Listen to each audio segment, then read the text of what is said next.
10 rokov presviečam zákazníkov, že kadečka má byť pod holým nebom, že to netreba dávať pod prístrešok, že ideálne je to pod holým nebom, aby sme videli hviezdičky. To je síce všetko pravda, ale tu nás sa podarila taká parádna vec, že v tomto prístrežku, je to celo uzavreté a tu keď sa v zime kúpe, tak je tu taká para, že nevidíte na 2 metre. Je to kvázi ako parná sauna. Neskutočný efekt, neskutočný efekt. Odteraz toto budem doporučovať. Môžeme sa podívať, tuto sú také krkolomné riešenia.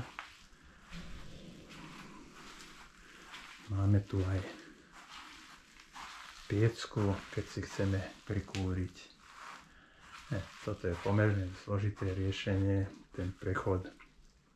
No nerátalo sa s tým, že tu bude kadečka, tak dalo sa to aj ináč vyriešiť. Nakladanie v kúte. Tu máme riešenie, aby jeden človek mohol odstrániť bekel. To vám natočíme, ako to funguje.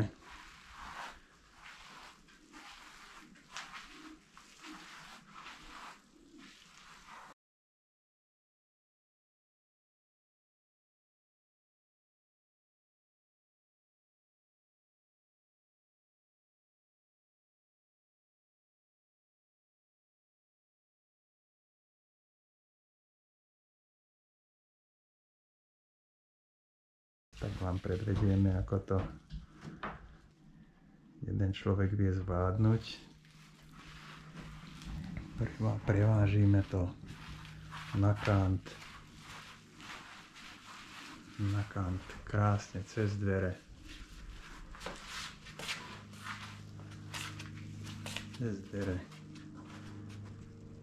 Opreme, hotovo. Nábytokové úchyty, môže to byť z dreva. Nutné je dať vnútra spevnenia, či už kovové, drevené, aby to nebolo zaťažované bodovo.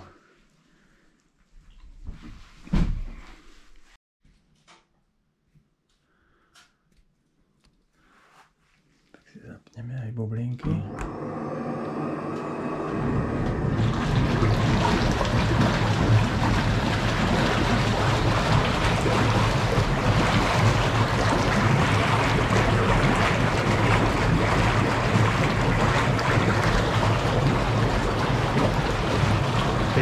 Malé dúchadielko, bohate stačí.